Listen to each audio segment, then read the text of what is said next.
On the night before my wedding to the crown prince, my father brought home a daughter he'd had with another woman. He said to me, "Your sister is stunning, far more beautiful than you. If she goes with you into the crown prince's residence, she'll surely help you keep his favor." I almost laughed. After all, I was the one responsible for her mother's death. Why would she ever help me keep a man's affection? And sure enough, on the day of the wedding, she stood right beside me in a delicate white dress, graceful and eye-catching, stealing the attention of everyone present. Everyone there was looking at her. Everyone except my husband, the crown prince. Hi, welcome to Moonlit Love Stories. Tonight's story follows a young woman who starts off as the princess's companion, living in the shadows of palace intrigue. She faces betrayal, family secrets, and a dangerous rivalry that could ruin her life. But one cold and calculating man, her target from the start, changes everything, dotes on her, and propels her straight toward power she never imagined. Let's dive into the story and see how it all unfolds. The woman my father cherished like the apple of his eye was Leechillian, my mother's younger half-sister. Every day she came to our residence, putting on a show of deep sisterly affection with my mother. In truth, she had long been secretly involved with my father. When my mother was 8 months pregnant with her second child, the imperial physician declared that the baby would certainly be a boy. During my mother's labor, Leechillian deliberately burst into tears and confessed everything. She told my mother that she had not only become my father's mistress, but had already given birth to his daughter 8 years earlier. 8 years ago was the second year after my mother married my father. The loving marriage my parents had seemed to share turned out to be nothing but deception. The bond between sisters became a cruel joke. Enraged and heartbroken, my mother died on the spot, leaving behind only me and my newborn baby brother, who could do nothing but cry for milk. That year I was 8 years old, and overnight I grew up. I followed the old housekeeper, learning how to handle my mother's funeral arrangements. At the same time, I never left my baby brother's side, feeding him, comforting him, watching over him. Meanwhile, my father was in another residence, celebrating the Mid-Autumn Festival in happy harmony with Leechillian and her children. On the 7th day after my mother's death, dragging my weak, feverish body, I went alone to the residence my father had prepared for Leechillian. Just like always, she spoke to me with that same gentle, loving tone. "Yujia, in a few days your father will bring me home as the mistress of the household. From then on, you'll have to call me mother." The kindness in her voice was nothing but an act. It couldn't hide the pride and satisfaction in her eyes. She reached out and touched my cheek, then called over her children. "Come here, both of you. Meet your eldest sister." Wei Ju and Wei Yin walked over and greeted me as their sister, each with a different expression on their faces. Leechillian laughed lightly and teased me. "This is your first time meeting your younger brother and sister. I suppose you didn't bring any gifts. When we return to the main residence, make sure you make up for that. Even though you've lost your mother and no one is there to teach you anymore, you still need to know how to behave." I smiled faintly. Inside my sleeve, my fingers traced the cold blade of the knife hidden there. I looked at Leechillian and said softly, "Aunt, come a little closer. I have a white jade hairpin I want to give you." She bent down without the slightest suspicion, a satisfied smile spreading across her face. The next moment, that smile vanished forever. Her eyes froze as she clutched at the wound in her throat, where blood was now pouring out. She stared at me in disbelief, her mouth opening and closing, but no words came out. She collapsed onto the ground, her body twitching, kicking up dust as she fell. Her eyes were bloodshot, staring at me with hatred. Wei Ju and Wei Yin screamed at the top of their lungs. I calmly wiped the blood from the blade and smiled. "Please accept this meeting gift from your elder sister." Wei Ju burst into heartbroken sobs, but seeing the knife still in my hand, she didn't dare rush at me. Father won't let you get away with this. Father will make you pay for my mother's life." No, he wouldn't. If word got out that I had killed my father's concubine, his career would be finished. Even if it was only for his own sake, he would do everything he could to clean up the mess for me. Wei Yu didn't understand what kind of man her father truly was. But I did. My father suppressed everything that had happened in that residence and hastily arranged Leechillian's funeral. Then he came to me with a knife in his hand. "You're just a child, yet you're already this vicious. You deserve to die. My baby brother cried without stopping. The old housekeeper followed my instructions and summoned my grandmother. That was the only reason I escaped death. But escaping death did not mean escaping punishment. My father secretly mixed medicine into my food. Within a month I would lose my mind and become a mad fool.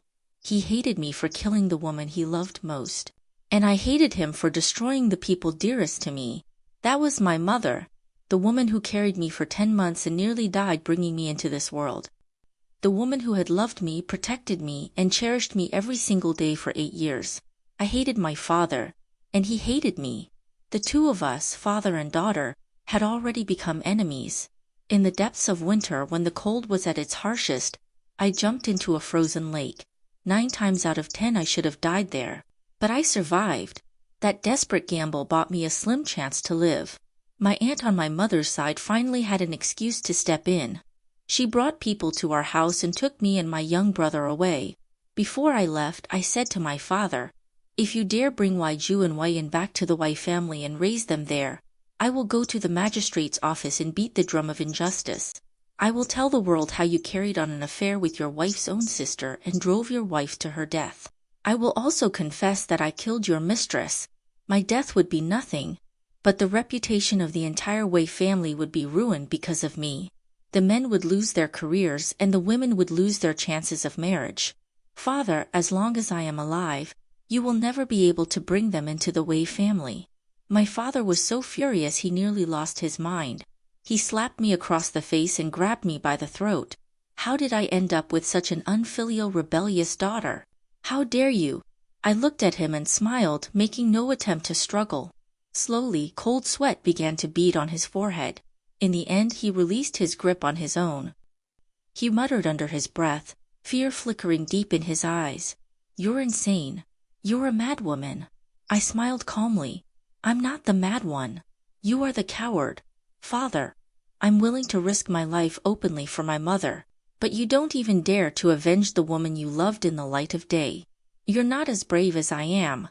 With my aunt present, all the dowry my mother had brought with her when she married was carefully inventoried and packed so I could take it with me.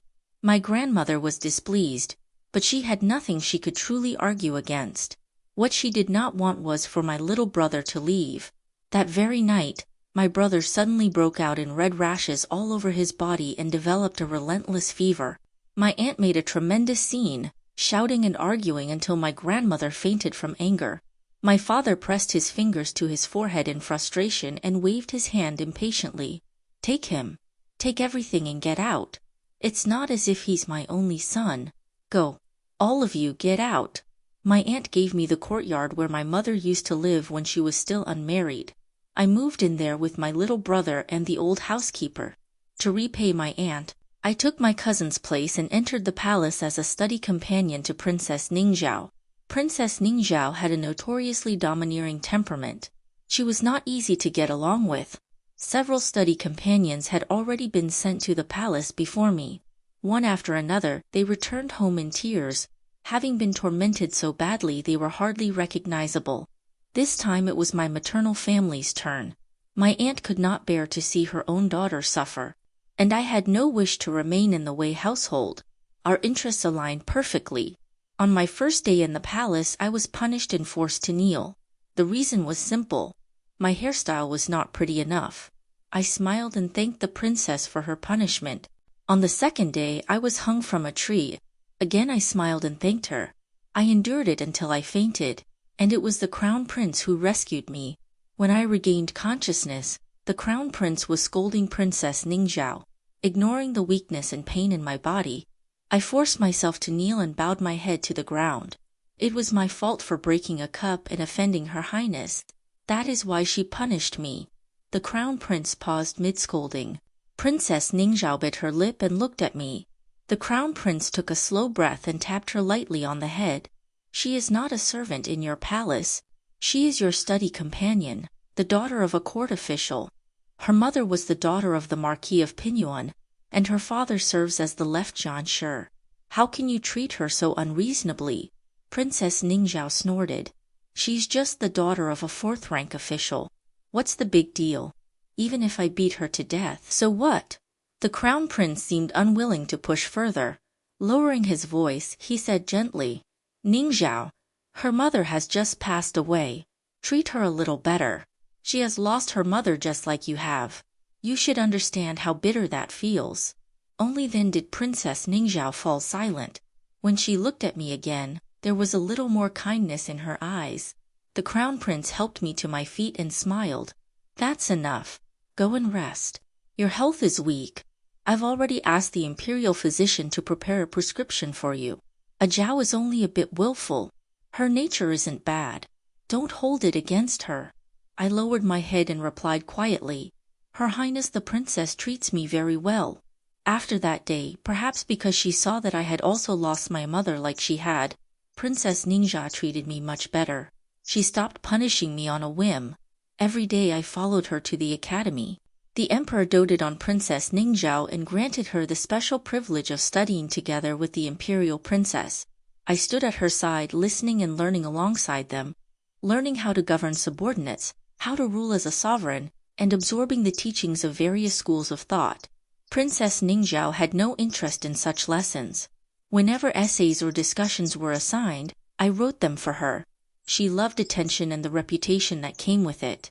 The essays I wrote for her earned praise from the grand tutor. But when it came time to submit my own work, I deliberately hid my true ability and made my writing appear ordinary. I did not obey her blindly in everything. In small matters I went along with her wishes, but when something truly important happened, I would risk my life to stop her. At the time she would grow angry and beat or scold me, yet after suffering the consequences and losing face, she would remember that I had been trying to help her. As time passed, she gradually became unable to do without me. At the birthday banquet for the Empress Consort, Princess Ningxiao got into a conflict with the 7th princess, the Empress's daughter. In the middle of the argument, she was pushed into the pond in the imperial garden. The 7th princess stood there arrogantly and shouted, "No one is allowed to save her. Do you still think your mother is the Empress? Your mother is dead. My mother is the Empress now. And you still dare act so arrogantly? Let me see who dares to save her. I'll beat them to death." The eunuchs and palace maids standing nearby did not dare move at all. The only thing they dared to do was quietly send someone to fetch the crown prince and the emperor. But by the time they returned with help, Princess Ningxiao would likely be nothing more than a corpse. Watching her struggle desperately in the water, I knew my opportunity had arrived. I jumped in. Saving her was not easy. She could not swim. When I tried to pull her up, she clung to me and climbed onto my body, pushing me down as she struggled upward. I swallowed several mouthfuls of water and nearly drowned myself. By the time the emperor and the crown prince arrived, what they saw was me dragging Princess Ningxiao out of the pond in a miserable state. The crown prince's face turned pale. He had always been gentle and warm. It was the first time I had ever seen his gaze turn so cold when looking at someone. The 7th princess took 2 frightened steps back. Then she seemed to remember that her mother was now the empress and straightened her back again. The crown prince took Princess Ningxiao from my arms and reached a hand toward me. Instead, I collapsed back into the water. I deliberately struck my arm against a sharp rock, breaking it. Without hesitation, he jumped into the pond and pulled me out. The emperor began questioning the palace servants. A young eunuch trembled as he spoke. It wasn't that we refused to save her. The 7th princess forbade us from doing so. We didn't dare disobey. The crown prince walked straight toward the 7th princess, his face icy cold. Then he raised his hand and slapped her hard. "Father," he said coldly, "Mother is already gone. If Miss Wei had not ignored the threat and jumped in to save Ningxiao, Ningxiao would now be accompanying Mother." The emperor's eyes filled with guilt. He punished the 7th princess with a year of confinement. After the imperial physician set the bones in my arm, the crown prince dismissed the palace maids who were attending to me and personally brought the medicine to my bedside. He gently blew on the bowl to cool it. "Miss Wei, thank you for what you did today. You saved Zhao. Father will reward the Wei family." I said softly, "If there truly must be a reward, could it be given to my younger brother?" He looked at me in surprise. I forced a bitter smile. "To be honest with your highness, my father has children with another woman outside the household. After my mother died, My brother and I were taken in by our aunt and now live in the Marquis of Pinyuan's residence. My brother is still very young. Though my aunt cares for him, I think about him day and night. As I spoke, tears rolled down my face like falling pearls. My brother and I are the only family we have left in this world. I worry about him constantly. If I truly may ask for a reward, I hope His Majesty might grant something to my brother as well, so that my uncle and aunt will value him more. The Crown Prince's gaze turned complicated. He set the bowl of medicine down and handed me a handkerchief. His eyes had reddened slightly as well. He was only 14 years old now. When the former empress died, he had been only 8. He had been raising Princess Ningxiao in this deep and treacherous palace, while she still knew nothing of the world. At the same time, he had to endure the schemes and torment of the emperor's favorite consorts, care for Ningxiao, and shoulder the immense responsibilities of being crown prince, never daring to relax in his studies. He lived in constant fear that one careless mistake might cost him his position and allow someone else to replace him. The crown prince spoke softly. "Miss Wei, Wei Lingyi, may I call you by your name like that?" The corners of my eyes trembled slightly. With reddened eyes, I looked at him in confusion. He picked up the medicine again and handed it to me, smiling gently. "Lingyi, don't cry anymore. From now on, you help me take care of Zhao, and I will help you take care of your younger brother outside the palace. How does that sound?" My eyes lit up and I asked in surprise, "Really?" His smile was warm. "Of course." I smiled as well. How wonderful! He had already remembered my name. Wei Lingyi. The crown prince came to see me every day. After Ningxiao recovered, she came to visit me too, carrying a bowl of chicken soup. The way she acted was terribly awkward. "Look at you, so skinny. Anyone who didn't know better would think I've been starving you." As she spoke, she placed the bowl of soup in front of me. I noticed the burn marks on her fingers and the back of her hand and blinked. She had always been someone who feared pain more than anything. She asked irritably, "I've treated you so badly. Why did you still save me? Aren't you afraid of dying?" I forced myself to swallow a mouthful of soup. "Your Highness has always treated me well." She turned her face away, her expression stubborn and proud. How fake. Yet for half a month after that, she brought me soup every single day. The taste slowly improved too. At the beginning it was bland, but eventually it became quite delicious. Her attitude toward me changed from disdain and contempt to slowly acknowledging me, even beginning to open her heart to me. After my arm healed, I returned to lessons with Ningxiao. She stopped bringing other maids to accompany her, and she no longer made me carry everything alone. Sometimes she even helped carry things for me. The crown prince kept in contact with me every day, asking about Ningxiao's daily life.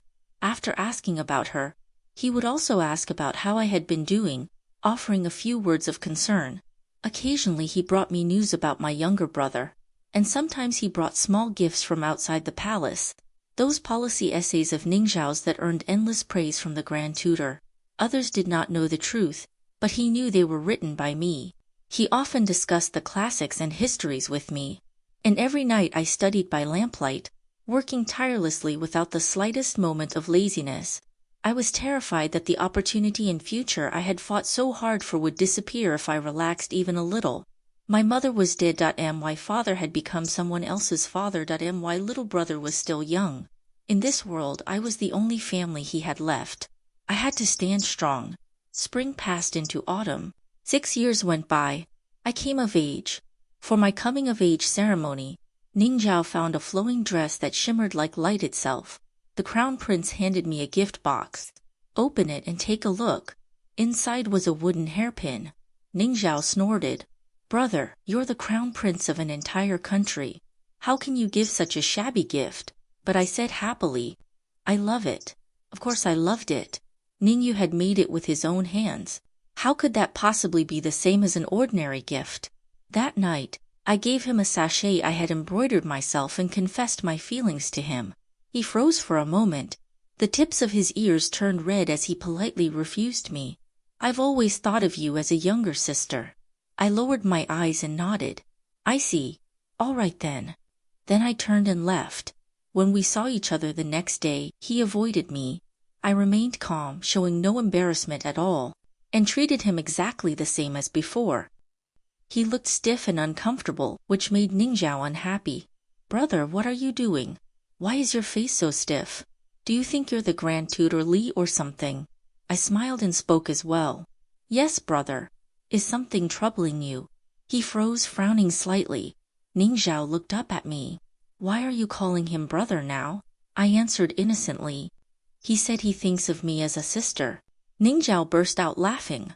"That works too. If you're going to be his sister, I approve." I smiled warmly. Only Ningyu pressed his lips together tightly, his gaze resting on me, dark and unreadable. After that, I stopped making personal things for Ningyu like embroidered clothes. He had a throat ailment and was very picky about food. Every year I would gather chrysanthemums, brew them carefully, and select the best ones to send to him. I even apprenticed under the chief physician of the Imperial Medical Bureau and learned many medicinal diet recipes, always thinking of ways to cook something good for him. For 6 years I wove myself into every part of his life, from policy essays and academic discussions to the smallest needle and thread. Whether in daily life or in study, I was everywhere, attentive in every possible way. And now I cut it all off. For half a month, I treated him politely in public but kept my distance in private.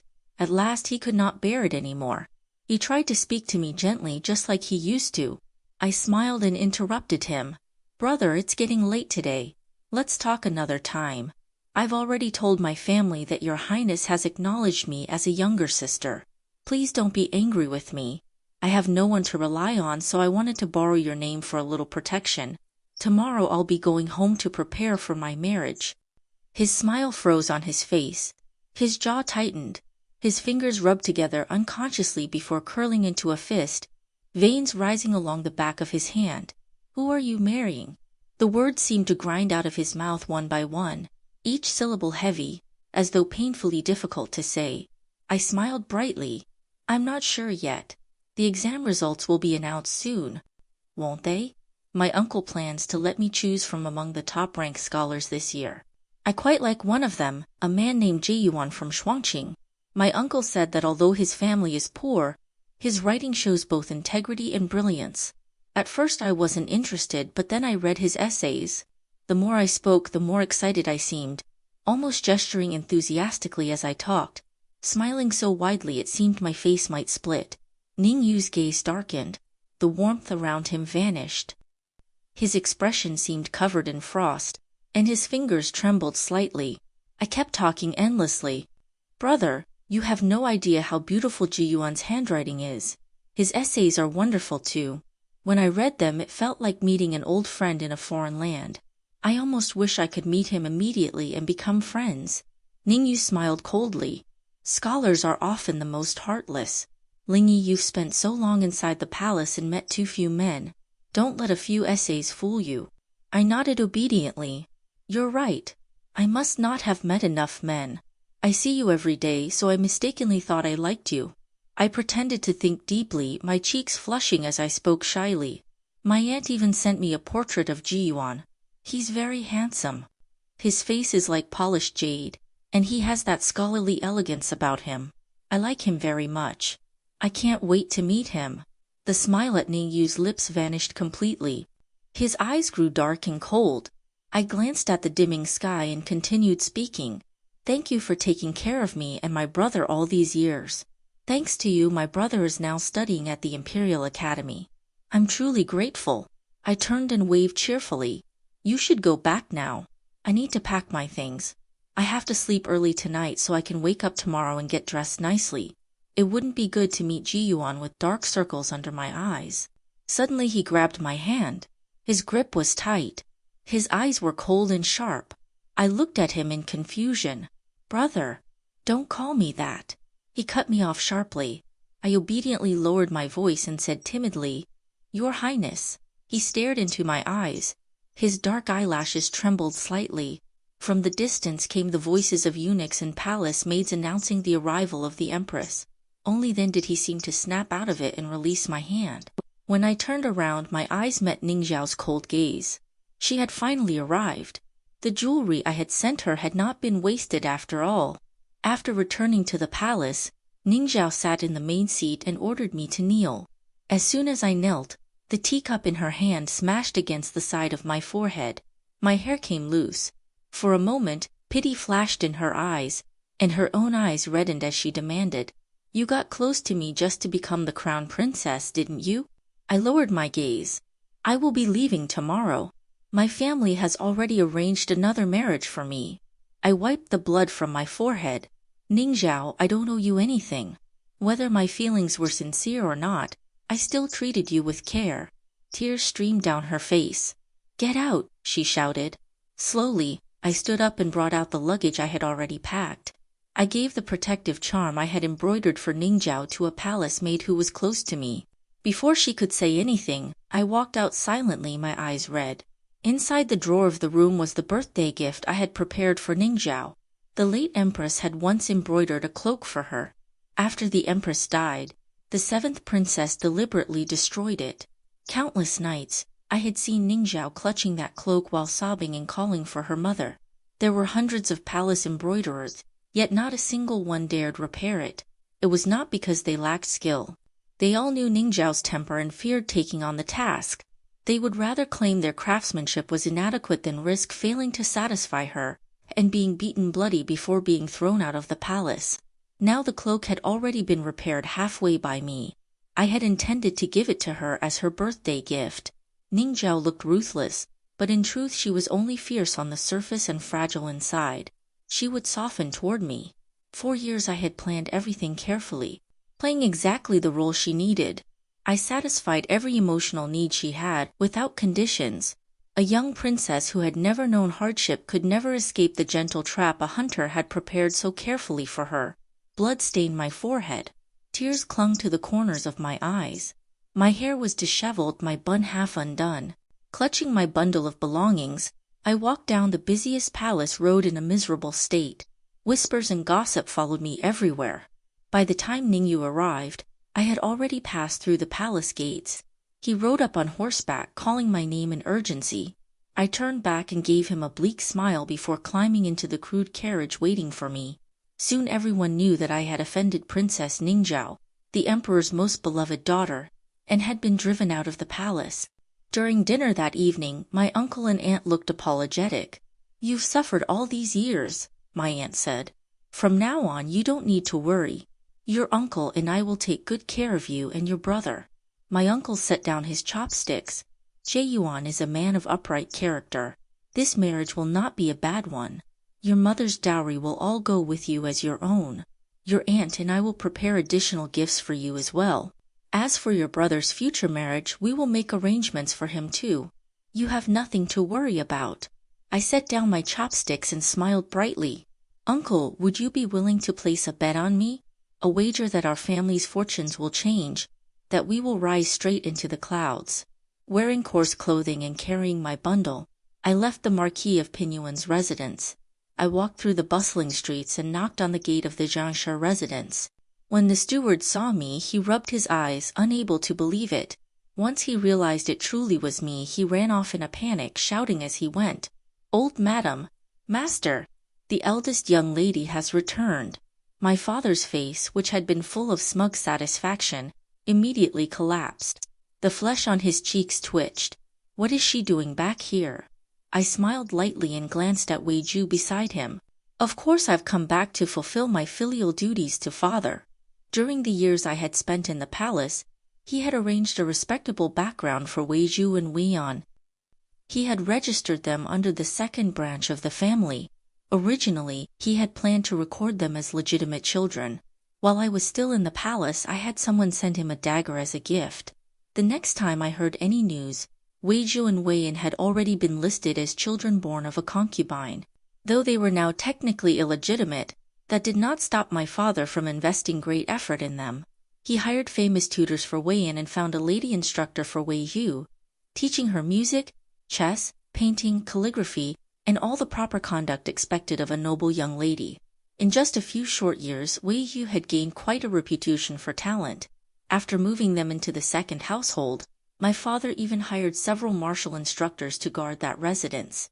He was terrified that I might harm his precious children.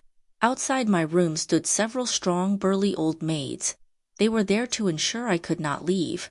After my father went out to make inquiries, he returned with a completely different expression. He kicked open my door, grabbed me, and threw me into the woodshed. "Since you've come back, don't even think about leaving the Wei household again.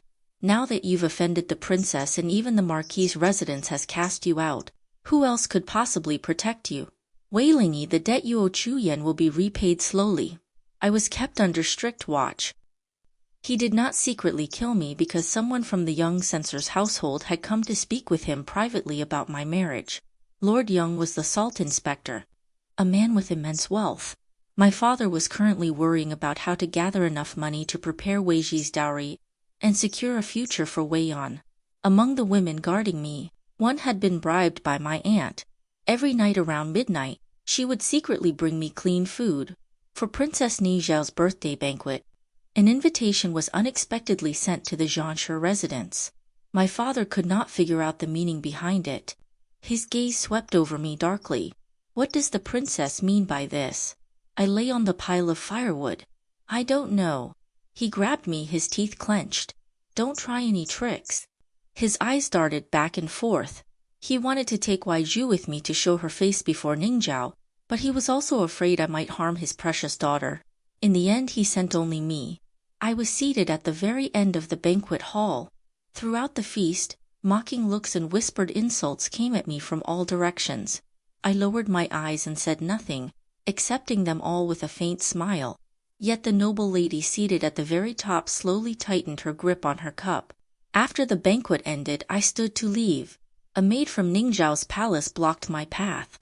Ningzhao looked at me with a dark expression and snorted coldly. "You have quite the nerve.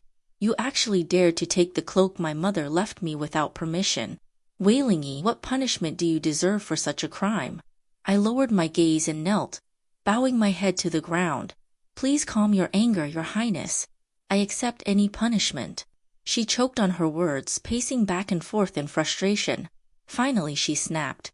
"Then I punish you to finish repairing that cloak." I bowed again. Embroidery requires delicate, gentle fingers.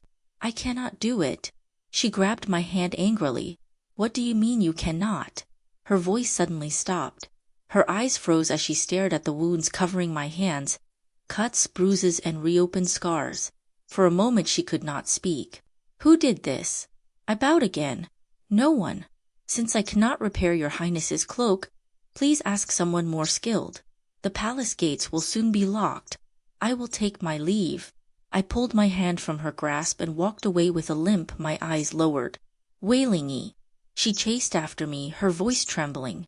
"What happened to your leg?" "It's nothing." I almost fled in panic as she continued chasing me. At that moment Ningyu was on his way to visit Ningzhao with a gift. As he passed by my family's carriage, he overheard the servants laughing beside the road. "That one still thinks she's the eldest young lady. Her mother's dead, and now even the Marquis's residence has abandoned her for offending the princess. Tell me, how many days do you think the master will still let her live?" Another spat in response. "Bah, the master just has her doing laundry, chopping firewood, scrubbing chamber pots, feeding her spoiled leftovers. He's not planning to let her die." The first woman asked. "What do you mean?" The driver lowered his voice. "You don't know? The master plans to marry her off as a concubine to the Yang family. Lord Yang is the salt inspector. The bride price alone could fill half a boat. The master plans to use that money to pave the way for the second young lady and the third young master." The woman gasped. "Lord Yang is 5 years older than our master. Those two are children of a mistress, yet they're living better lives than the eldest young lady." The gift box slipped from Ningyu's hands and fell to the ground with a sharp sound. Ningzhao stopped in her tracks as well. She rushed forward and blocked my path in panic. "Is what they said true? Is it because of me?" "Lingyi." I avoided the hand she tried to reach out to me. Then I knelt and bowed, begging her. "Your Highness, it was my foolishness. I dared to harbor feelings for your brother. I didn't know my place.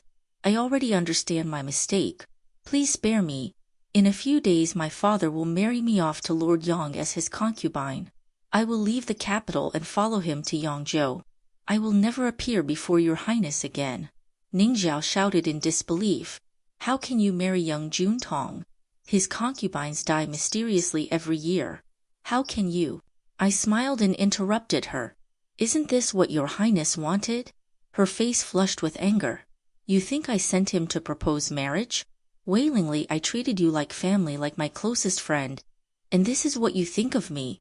I laughed bitterly, almost in despair.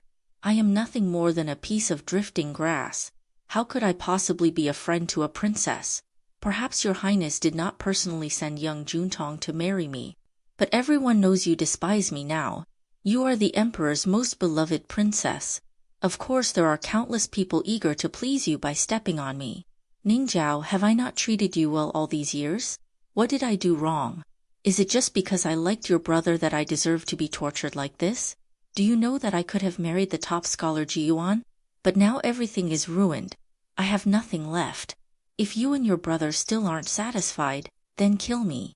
Her lips trembled as tears streamed down her face. The pride she had been holding on to shattered completely. For a moment she looked like the girl from that stormy night long ago, when she had clung to me and cried until she trembled, calling for her mother. Lingyi, that's not true. I didn't know. I didn't know any of this. She reached out through her tears to grab my hand. I stepped aside and avoided her. It doesn't matter anymore. None of it matters. Then I limped toward the carriage. From beginning to end, I did not glance once at Ningyu, whose face had gone pale. Through a gap in the carriage curtain, I saw Ning Zhao run toward him in tears. Helplessly she cried, "Brother, what should I do? What should I do?" Ningyu closed his eyes. When he opened them again, they slowly reddened. The confusion and panic from before had vanished, leaving behind only coldness. He spoke calmly. What should we do? That's simple. Those who should apologize will apologize. Those who deserve to die will die. When my father heard that I had made Ning Zhao cry, he slapped me the moment I stepped out of the carriage and forced me to kneel. Pointing at my nose, he cursed furiously. You've got some nerve. You even dared offend the princess. I can't keep you here anymore. You're going with Lord Young. Young Juntong stood there with his bloated belly, smiling as he reached out to touch my face. Brother Wei, don't hit her too hard. Look at that little face. Isn't it pretty? His hand had not even reached me when an arrow flew from the distance and pierced straight through his palm. He collapsed to the ground, howling in pain. Who did that? My father immediately hid behind him in terror. Watching their frightened faces, I laughed coldly inside. All it took was sending a portrait of me to the young household for young Juntong to develop such filthy intentions. He had repeatedly opposed my uncle in court. His death would not be unjust. Ningyu arrived with the imperial guard and began reading out the imperial decree. Young Juntong had been found guilty of corruption and bribery. He was stripped of his position and taken away for investigation. My father instantly jumped 3 steps away from him, shouting, "I'm not his accomplice! I'm not his accomplice!" No one paid him any attention. Ningyu bent down and extended his hand to me. "Lingyi, I'm here." I closed my eyes briefly. "What is your highness doing here?" He firmly grasped my wrist and pulled me to my feet. "I've come to marry you. Will you allow it?" I replied quietly, "Your highness must be joking." He lifted me onto a horse and rode straight to the Eastern Palace. There he opened the treasury and showed me the list of betrothal gifts. On the day you left the palace, I took a boat to visit my maternal family. I brought back the betrothal gifts my mother prepared for her future daughter-in-law. I also brought my retired grandfather back with me so he could attend our wedding and meet his future granddaughter-in-law. Tears slid silently down my face. "You said you only saw me as a sister. You said you didn't like me." "I do like you," he said urgently. "I like you very much. I just didn't understand my own heart. I was a fool." He gently curled his fingers and wiped my tears away, his voice soft with concern. "I don't expect you to forgive me immediately.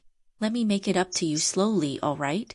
Just don't ignore me, and don't call me brother anymore. Lingyi can't bear it. It's driving me mad." I wrapped my arms around his neck. My eyes were perfectly clear. "Your Highness, I've been very upset too. I've been upset for many days. You'll have to compensate me properly." And so my marriage with the crown prince was settled. My father fumed with rage, stomping around the house every day, cursing indirectly. I cracked sunflower seeds and glanced lazily at him. "Father, do you know why nothing has happened to you yet? Because if something did happen to you, I would become the daughter of a criminal." I tossed the pile of seed shells into his hand. "But you should be careful. One day you might die without anyone knowing why." His body trembled. His teeth clenched tightly. After a few days of silence, he came up with a bigger move. The day before my wedding to the crown prince, he returned home with the beautiful Wei Zhu at his side. With a heavy expression he said to me, "Your looks are ordinary, but your sister is breathtakingly beautiful, far more beautiful than you. If she accompanies you into the crown prince's residence, she will surely help you keep his favor. Wei, this is a debt you owe your sister. Don't forget how her mother died. If you refuse, I'll expose everything. None of us will survive the scandal. Your reputation will be ruined, and you'll never enter the Eastern Palace." Now the situation had reversed.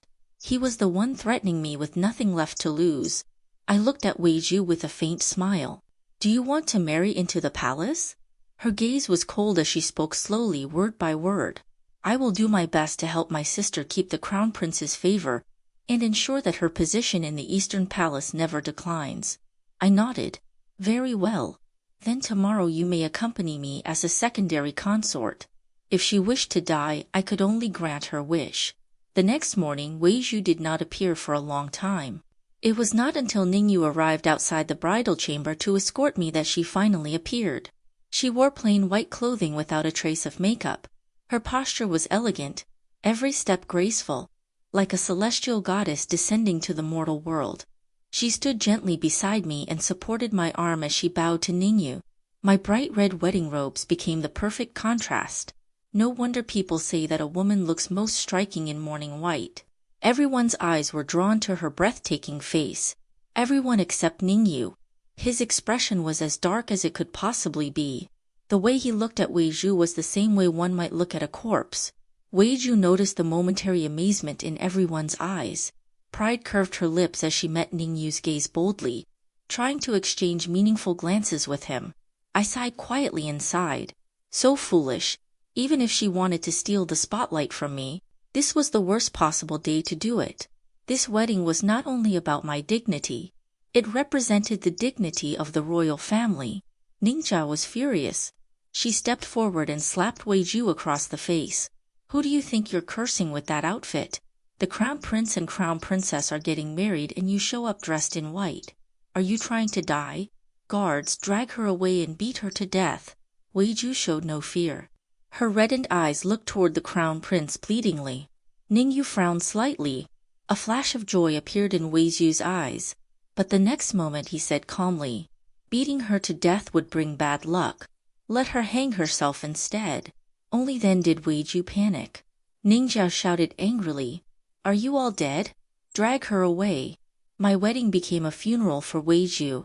My father coughed up blood in rage. He wanted to expose everything that had happened years ago and drag me down with him. But he could not let go of Wei Yan. He always had too many concerns, and because of that, he was destined to fall by my hand. I did not take direct action. I simply shed a few tears when I met Ningxiao and spoke quietly about the abuse I had suffered as a child. One morning, my father suffered a stroke. His legs could no longer move and he could no longer speak clearly. When I went to see him, he made choking noises, trying desperately to form words that never came out properly. Wei Yan, the child of the mistress whom my father had cherished for so many years, now stood nervously behind me, too guilty to even look at him. I smiled slightly.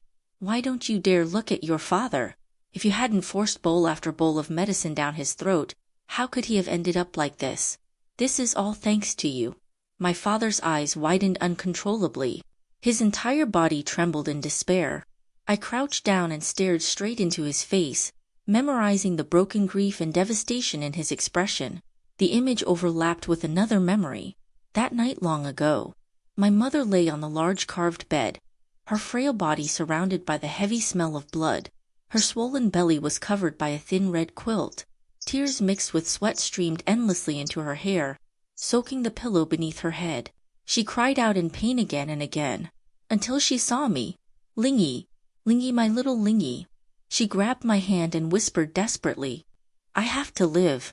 I can't die. Lingy is still so young. If I die, what will you do? Her rosy face turned deathly pale in less than a quarter of an hour. Her cracked lips trembled as the newborn's piercing cries echoed beside her. She gripped my hand so tightly that her nails cut into my skin, yet she did not seem to notice. She was frightened. She was unwilling to give up. She struggled desperately to hold on. Her tears fell onto my arm. Her body stiffened as she touched my face and asked in despair, If I'm gone, how will you survive? What will happen to your little brother? I held her hand numbly, pressing my burning face against her cold one. Mother, I will live well. I'll take care of my brother. Please stay alive. I'll be filial to you. I won't be naughty anymore. I'll practice the zither properly. I won't complain that my fingers hurt. Mother, my fingers don't hurt anymore.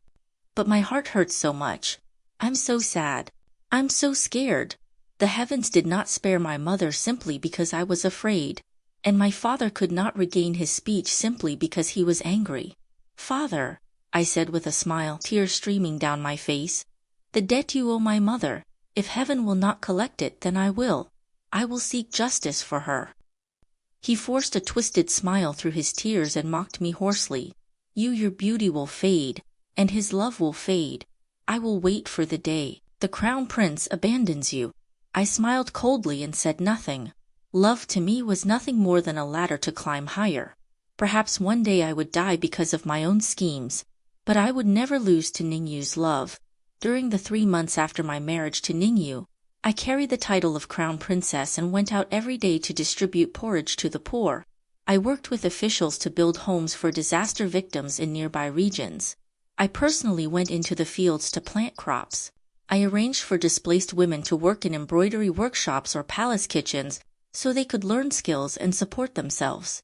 When I was 3 months pregnant, the 8th prince's horse suddenly went mad in the middle of the street. I rushed forward to save an elderly man from being trampled. I miscarried on the street. The old man turned out to be the retired grand tutor, the emperor's former teacher. The 8th prince was punished and sent to his fiefdom. Because of me, Ningyu received both the emperor's gratitude and the grand tutor's support. While I was recovering, the grand tutor's students all came to visit the Eastern Palace with gifts. Ningyu was intelligent. He increasingly presented himself as the refined and virtuous heir to the throne. Soon he gained great support among both the people and the officials. The 8th prince was the son of the empress and Ningyu's greatest rival. In the past, Ningyu and Ningzhao had suffered many silent setbacks at his hands. This time the situation reversed. Ningyu personally changed the medicine on my wounds. When he saw how deep the injury was, his eyes turned red with pain. Lingy, you've suffered so much. How could this happen? I lay in his arms and gently kissed him. You are my husband. Of course I must make plans for you, even if it costs my life. He pressed his lips together and looked troubled as he tightened his grip on my hand. Don't say that. You are my only wife. You have shared hardship with me, and you will share happiness with me as well. His eyes flickered before gradually growing firm. Lingy, I will make you the most honored woman in this world. My younger brother, who was studying at the Imperial Academy, came rushing to the Eastern Palace. He was covered in mud and smelled strongly of fish. In his hands he carried several large bass and carp tied together with grass rope. His face was pale as he spoke hoarsely to my nursemaid. Nanny, cook these for my sister to help her recover. Seeing the young man he had grown into, I felt tears of relief fall from my eyes. After Ningyu left, only my brother and I remained in the room. He looked at me silently, for a long time. Then his voice trembled. Sister, I will study hard. I will succeed in the exams. I will earn a noble title and become a great minister. I will stand behind you and protect you. But can you please take care of yourself? Please love yourself. Don't hurt yourself anymore. If my future requires you to gamble with your own body and life, then I'd rather die now and go find Mother. Just pretend I'm already dead. All the masks I had worn for years, all the manipulative schemes I had mastered, When faced with him, they collapsed completely. While I was in the palace, I could only see him once a year. Every time we met, he would stare at me silently without blinking. After a while he would whisper softly, "Sister has grown thinner. Sister must eat well." The letters he wrote to me filled entire chests. Every single letter ended with the same sentence, "Sister must eat well." Through my tears I cupped his face. "Stop crying. I understand." He looked at me stubbornly. "If you lied to me, I'll stop studying. Sister, believe me. Even if you weren't the crown princess, even if we had nothing and lived in poverty, you would still have me and I would still have you. I would still work hard. I would still study. I would still take care of you." His eyes turned red as he wiped his tears clumsily with the back of his hand. "I don't want a future bought with your life. I want you to be healthy. I want you to live a long life. Sister, you're all I have." I patted his head and smiled brightly at him. "It won't happen again. Never again." Of course, that was a lie. I had chosen a path where power and ambition ruled above all else. There was no turning back for me now, and I had no desire to turn back anyway. I lived to the age of 89. My life was vast and turbulent. My younger brother truly did what he once promised. He studied with relentless determination, rising from the top scholar in the imperial examinations to a marquis, and eventually to the position of prime minister. That road was not easy. The youthful softness in his face faded away, replaced by a sharper, harsher edge. He once told me, "Sister, I will hold you up."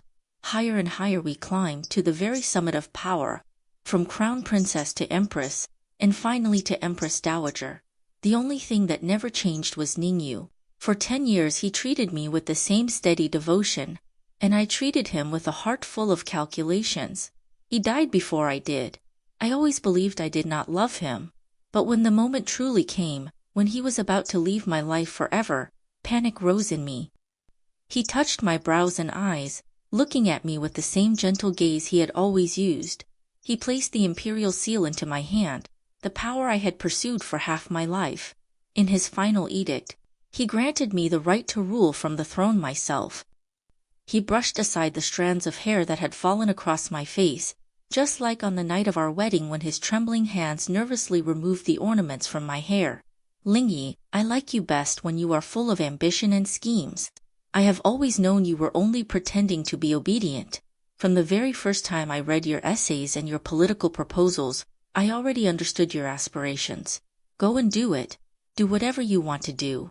From now on, you do not have to hide it from me. I have always known." Tears poured down my face. He wiped them away for me and laughed like a carefree child. "Lingyi, I like you so much, but you are truly exhausting. You keep forcing me to read those endless memorials to the throne. I barely even have time to share a meal with you. Do you realize how long it has been since we sat down and ate a proper meal together?" I was crying so hard I could not speak.